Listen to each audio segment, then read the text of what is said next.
Good morning সকলকে আমার আরো একটা নতুন ব্লগে সবাইকে স্বাগত জানাচ্ছি। আজকে কিন্তু অনেকদিন পরে ব্লগ স্টার্ট করলাম। মাঝখানে কয়েকদিন বাদ গিয়েছিল কারণ তিথির শরীরটা খারাপ ছিল, যেটা ভাইরাল হচ্ছে আর কি বাচ্চাদের, সেটাও তিথির হয়েছিল। তো সে কারণেই আর কোনো কিছু ভিডিও করতে পারিনি। তো আজকের থেকে ব্লগ স্টার্ট করছি। সকাল সকালবেলা রেডি হয়ে গিয়েছি। আমরা কিন্তু যাচ্ছি এই বছরের প্রথম বিয়ে বাড়ি খেতে আর কি, মানে বিয়ের নিমন্ত্রণ খেতে। আমার পিসতো ননদের বিয়ে আছে, তো সেই জন্যই আর কি সবাই মিলে, বাড়ির সবাই মিলেই আর কি যাচ্ছি আমরা আজকে তুফানগঞ্জে। তুফানগঞ্জ থেকে তারপরে আমরা বক্সিয়ার যাবো আর কি, আমি আর নীল আর তিথি। যাই হোক, এই হচ্ছে প্ল্যান। রেডি হয়ে গিয়েছি আর তিথি এদিকে রেডি হয়ে গেছে। যে তিথি চুবুতুবু হয়ে বসে আছে ঠান্ডার মধ্যে। বাকিরা সবাই নিচে চলে গেছে, লাগেজ টাগেজ ঢোকানো হচ্ছে। আমরা রেডি হয়ে গিয়েছি, এখন ঝটপট বের হবো। তো চলো ব্লগটা স্টার্ট করা যাক। এই হচ্ছে আজকে শিলিগুড়ির অবস্থা। সকাল থেকে প্রচন্ড পরিমাণের কুয়াশা তো ছিল, এখনো কুয়াশাই আছে। রৌদ্রের কোনো দেখা নেই, সারাদিনের দেখা হবে কিনা ভগবান জানে। এখন বাজে 10:10, তাতেই অবস্থা। আজকে মনে হয় না রৌদ্র উঠবে, তাই না? কি মনে হয়, রৌদ্র উঠবে আজকে? আজকে রৌদ্র উঠবে নাই। অন্যদিন কুয়াশা বললেও তাও রৌদ্র ওঠে, কিন্তু আজকে তো মনে হচ্ছে না।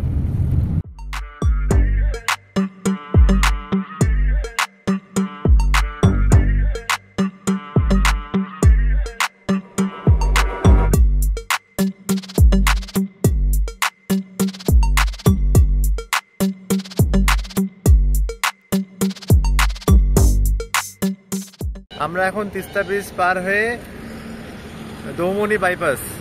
আর কিরকম কুয়াশা! হ্যাঁ, প্রচন্ড কুয়াশা, প্রচন্ড কুয়াশা। পিছনে যেগুলো সাদা সাদা দেখা যাচ্ছে, প্রচন্ড কুয়াশা, সব কুয়াশা। গাড়ি এদিক দিয়ে যাচ্ছে, হাইরোড যেহেতু, আর ঠান্ডাও লাগছে। ভাগ্যিস আমি চা নিয়ে এসছি। এখন এক এক করে, মানে এক কাপ করে সবাই চা খাবো, তাহলে ঘুমটা ভাঙবে। কারণ অনেক রাত্রি করে ঘুমিয়েছি আমি, আর অনেক সকালবেলা উঠেছি। এরা ঘুমিয়েছে, আমি ঘুমাতে পারিনি। সেজন্য আমার চা খাওয়ার দরকার হতো, বা আমার প্রচন্ড ঘুম পাচ্ছে। আমি আর বসে থাকতে পারছি না, মানে সিটের মধ্যে বসে নিয়ে প্রচন্ড এরকম করছি।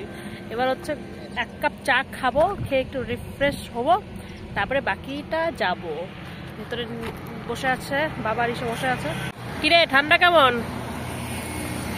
কেমন ঠান্ডা? সবই ভালো না? খাওয়া কেমন? ওটাও সুপার। ঠান্ডা কেমন? ওটাও সুপার। সব সুপার। হ্যাঁ, কুলকুল। আচ্ছা,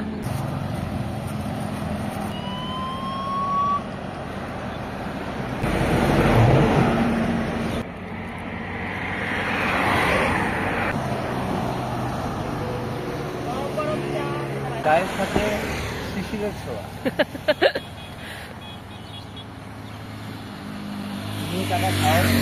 শিশির জমছে। চা খাওয়া গেছে, এবার আমরা কেক খাবো। কেক হচ্ছে আমাদের শিলিগুড়ি থেকে আনা হয়েছে। অবস্থা খারাপ, দেখো না। ঠান্ডা তো সেই ঠান্ডা, কেকও ঠান্ডা। ঠিক আছে, তো জাস্ট আমরা এইমাত্র কুচবিহারে ঢুকলাম আর কি। তো এখানে খাওয়া দাওয়া করবো, করে নিয়ে তারপরে কিন্তু এখান থেকে বের হব। আর আমার সাথে একটা জিনিস আমি শিলিগুড়ি থেকে নিয়ে এসে, সেটা কি সেটা দেখাচ্ছি। এই হচ্ছে সেই জিনিস যেটা আমি শিলিগুড়ি থেকে বয়ে বয়ে নিয়ে আসছি। কালকে যেহেতু বিয়ে আছে, তো ফুল লাগাবো মাথার মধ্যে, তো সেটাই আর কি নিয়ে এসছি। কারণ আমাদের এদিকে ফুলের দাম বেশি শিলিগুড়ির তুলনায়, তো সে কারণে ওখান থেকেই নিয়ে আসলাম। আর ব্যবস্থা কি করেছি, বোতলের মধ্যে জল দিয়েছি, জল দিয়ে ফুলগুলোকে নিয়ে এসেছি যাতে তাজা থাকে, কোনোভাবেই যাতে শুকিয়ে না যায়। দুপুরের আজকের আমাদের লাঞ্চ হচ্ছে আলু বিরিয়ানি। এই হচ্ছে আলু, বড় একটা আলু, তার সাথে অল্প পেঁয়াজ। আর এই যে নদু খেতে বসে পড়েছে। তিথির খাওয়া অলরেডি হয়ে গেছে। আর এই যে নীলেরটা বাড়া আছে, নীলের বাবারটা বাড়া আছে। আর এই হচ্ছে আমাদের বিরিয়ানি। এই দোলনাগুলো কি ভালো লাগে না?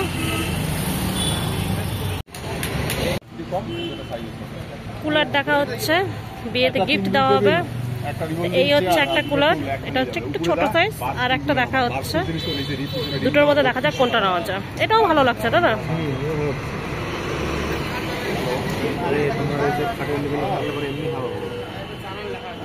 এটাও ঠিকঠাকই আছে নাকি? ঠান্ডার মধ্যে আমরা কুলার দিচ্ছি, কারণ আমাদের কাছে মনে হলো ওটাই সব থেকে বেস্ট দেওয়ার জন্য, অন্য কিছু দেওয়ার থেকে। তো দেখা হচ্ছে, দেখা যাক কোনটা নেওয়া যায়। আর একটা তো জিনিস আছে যেটা দেখবো, ওটা বের করছেন, এবং ওই দুটোর মধ্যে যে কোনো একটা কিছু চুজ করবো। হ্যাঁ, দেড়শো ওয়াটের নীল এখন খুঁটিনাটি দেখছে, এটা আমার নেওয়ার ইচ্ছা।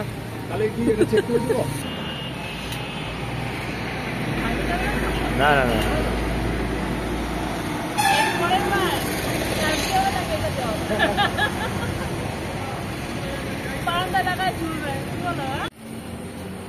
আর হচ্ছে এই আর একটা মাল, ছোট ভাই বড় ভাই মনে হচ্ছে। আচ্ছা, দুটার মধ্যে আমরা ছোটটাই সিলেক্ট করলাম, কারণ এটা বেশি বড় মনে হচ্ছিল। ছোটটা কি হবে, রুমের মধ্যে রাখা যাবে, কিন্তু বড়টা একটু বেশি বড় হয়ে যাবে, জন্য ছোটটাই ঠিক আছে। জন্য এটা এখন দেওয়া হবে, মানে প্যাক করা হবে।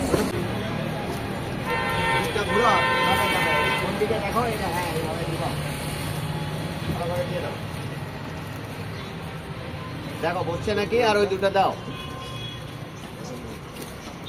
আচ্ছা, অনেক চাপাচাপি করে আমরা জিনিসটাকে নিয়ে যাচ্ছি। এই হচ্ছে সেই জিনিস, আর এই হচ্ছে পিছনে আমাদের দুইজন ব্যক্তি। ওই যে ও বাবা, ওইখান থেকে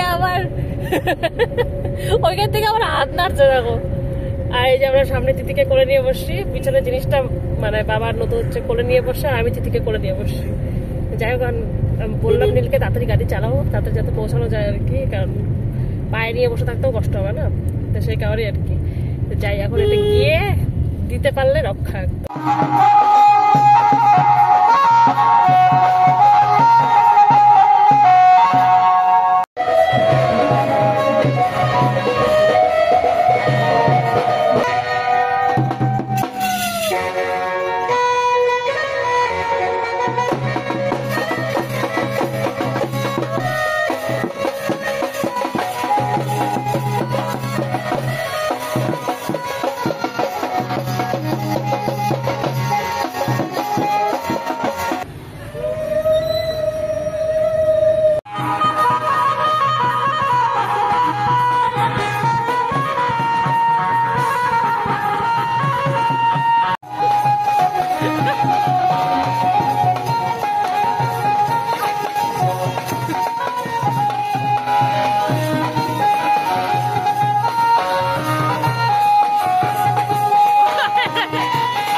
সাউন্ডটা একটু কমানো, আর কমবে না তাহলে।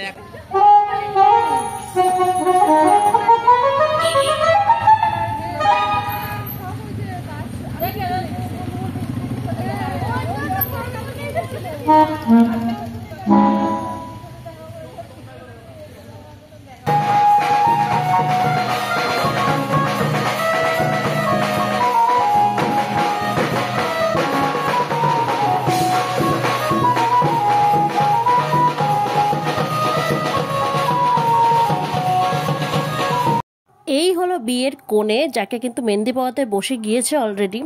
ঘরের মধ্যে আপাতত মেহেন্দিটা স্টার্ট করে দিয়েছিল, কারণ বাইরে যেখানে ডেকোরেশন করা হয়েছিল সেখানে যেতে যেতে একটু দেরি হচ্ছিল। আমরা তার সেই সময় আর কি কফি খেয়ে নিচ্ছিলাম।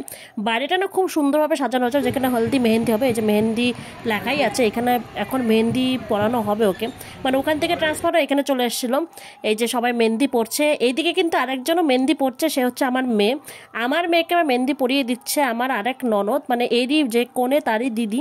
এই হচ্ছে যে কোণের দিদি, যে আমার মেয়েকে মেহেন্দি পরিয়ে দিচ্ছে। আমার মেয়ে কোণের সাথে সাথেই বসে গিয়েছে মেহেন্দি পরাতে, অতটাই এক্সাইটেড, মানে মেহেন্দি পরার কথা হলে পরে বাস ওকে আর পাইকে। এখানে মেহেন্দি টেহেন্দি হয়ে যাওয়ার পর কিন্তু আমরা বাড়ি চলে গিয়েছিলাম, কারণ অনেকটাই কিন্তু রাত্রি হয়ে গিয়েছিল। আর বাড়ি যাওয়ার সময় দেখতে পেলাম আমাদের গাড়ির তেল শেষ, তেল ব্লিঙ্ক করছে। এখন বাড়ি অব্দি মোটামুটি পৌঁছাতে পারলে আজকে রক্ষা। কালকে আসাম থেকে তেল ভরো, বেঙ্গল থেকে আমরা যাবো আসামে তেল ভরার জন্য। আর আর এখন আমরা যাচ্ছি বাড়ির দিকে, মোটামুটি বাড়িতে চলেই এসছি।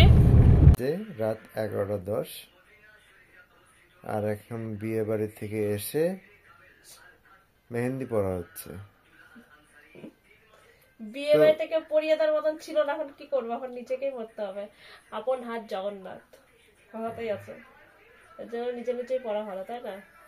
বিয়ে বাড়ি ওখানে থাকলে পরে মেহেন্দি, হ্যাঁ ওখানে থাকলে মেহেন্দি পরা যেত, পরিয়ে দিত। কিন্তু এখন যেহেতু এখানে কেউ নেই, তো মেহেন্দিও একটা কোন আমি নিয়ে এসেছি, এই যে। তো এটা নষ্ট হওয়ার থেকে ভাবলাম পরেই নি, তাই না? এমনিতেও বিয়ে বাড়িতে মেহেন্দি না পড়লে না বিয়ে বাড়ি ফিল আসে না। সেজন্য ফ্রির মেহেন্দির সাথে একটু খাটনি মিশিয়ে আমি নিজে নিজেই পরে দিচ্ছি। আশা করি ভালো হবে, দেখা যাক, কালকে বোঝা যাবে যখন কালারটা হবে, তারপরে কিরকম দেখা যায়, আউটপুট কালকে বোঝা যাবে। তোমার মেয়েরাই পারো গো, সকাল থেকে তো জার্নি করে এসে আবার রাত ভরে আবার মেহেন্দি পড়ছো। আমি একটু ঘুমাই। হ্যাঁ, কি করবো, তোমার ছেলের তো মানে ছেলেরা তো আর এটা সাজানো না, মেয়েরা সাজে, তো ওই জন্যই মেয়েদের স্ট্যামিনার দরকার আছে সমস্ত জিনিসে। এই হচ্ছে মেহেন্দির ফাইনাল লুক। এটার কালার কালকে আসলে বোঝা যাবে। আপাতত মোটামুটি এরকমই করতে পেরেছি, যতটুকু পেরেছি আর কি। ভুল টুলও হয়েছে আর কি। যাই হোক, কালকে সকালবেলা এটার রং কিরকম আসে সেটা তোমাদের সাথে শেয়ার করবো। আচ্ছা, মেহেন্দি পরে নিয়েছি, দেখিয়েও দিয়েছি কিরকম ডিজাইন করেছি আর কি। এবার শোবো, কারণ রাত্রে অনেক হয়ে গেছে আর ঘুম পাচ্ছে। এখন এটাকে সাবধানে রাখতে হবে, কারণ লেপের ওশারি যেহেতু আমাদের সাদা, এবার এই মেহেন্দি যদি ওশারির মধ্যে লাগে একবার, তাহলে ওশারির কালার একদম লাল হয়ে যাবে। এটা সাবধানে হাতটা রাখতে হবে আজকে রাতের জন্য। তো চলো, আজকের মতন এই ব্লগটা এখানে শেষ করছি। দেখা হচ্ছে আগামীকাল নতুন ব্লগের সাথে। ততক্ষণের জন্য সবার সুস্থ থাকো, ভালো থাকো, বাই।